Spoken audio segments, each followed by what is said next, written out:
Et salut tout le monde. Alors si aujourd'hui vous regardez cette vidéo, c'est que probablement avant celle-ci vous en avez regardé beaucoup qui essayaient de vous expliquer un petit peu comment mettre en réseau votre Mac et votre PC et que vous n'avez pas réussi. Ça me surprend pas parce que j'ai pas réussi non plus. Pendant longtemps j'ai cherché une méthode pour mettre mon MacBook Pro et ma tour PC en réseau sans jamais fonctionner. J'ai installé des logiciels, j'ai fait des trucs de configuration, il y a rien qui fonctionnait. Alors j'ai quand même trouvé par le plus grand des hasards en plus une technique. Alors, je vous la présente. Si ça marche chez vous, tant mieux. Si ça marche pas, je vous aurai rien fait d'installer, donc vous n'aurez rien perdu. Alors, cette technique, comment est-ce qu'elle fonctionne? Tout d'abord, vous allez dans Démarrer. Vous tapez Exécuter. Tac. Vous faites Entrée. Et là, il vous affiche cette fenêtre. Alors, dans cette fenêtre, qu'est-ce qu'on voit? Bon, j'ai déjà tapé la ligne de commande, ce qui fait qu'elle est déjà inscrite. Sinon, vous allez l'écrire vous-même. cmd espace /k espace ipconfig espace /all. Alors, je vais vous mettre cette commande en copier-coller dans la description de la vidéo. Si vous respectez pas scrupuleusement la façon dont c'est écrit, ça ne fonctionnera pas. Donc, une fois que vous avez tapé cette ligne, vous faites OK. Il vous affiche cette fenêtre. Pas de panique. Vous l'agrandissez un petit peu. Et là, vous voyez que l'ascenseur, il n'est pas en haut. Donc, on va monter là-haut. Et ce qu'on va retenir, c'est juste ça. Dans le nom de l'hôte. Evan-du-6, PC.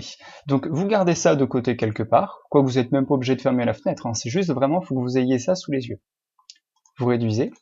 Maintenant on va passer à la seconde partie, c'est-à-dire que vous retournez dans le menu Démarrer, vous allez dans le panneau de configuration, compte d'utilisateur, et vous allez ensuite dans Gérer un autre compte.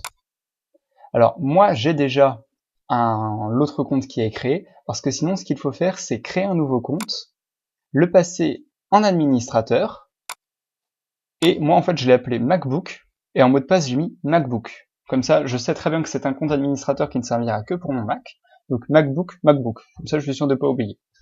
Et c'est tout pour la partie PC. Maintenant allons voir un petit peu ce qu'il faut faire sur le Mac. Alors sur le Mac ça sera encore plus simple que sur Windows.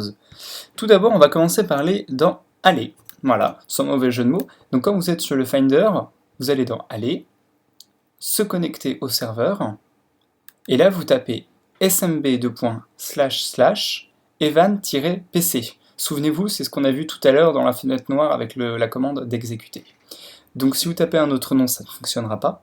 Vous tapez evan-pc et vous faites se connecter.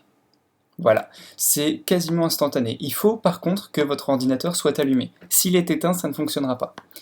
Il est également possible que, entre le moment où vous cliquez sur se connecter et le moment où ils affichent cette petite fenêtre, il vous demande de vous connecter avec un nom d'utilisateur et un mot de passe. Pour ça, c'est très simple, c'est pour ça qu'on a créé une session tout à l'heure. Vous mettez MacBook, moi c'est déjà préenregistré en fait. Donc il ne me la affiche pas pour l'instant. Donc user, donc ça c'est ce que je vais voir, je fais OK. Et là, j'ai accès à toutes les données qui sont sur mon PC Windows.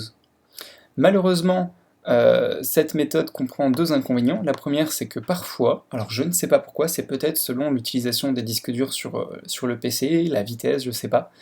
Parfois, quand on clique, l'affichage du dossier, voilà, vous voyez, elle met un petit peu de temps à arriver. Alors il y a des fois c'est instantané, et il y a des fois c'est très long. Me demandez pas pourquoi, je ne sais pas. Second problème, hop là, c'est que je crois qu'en fait je vous l'ai déjà évoqué, c'est qu'il faut que l'ordinateur reste allumé. Et non, effectivement, il y a un troisième problème, pardon, excusez-moi, c'est l'inconvénient du direct.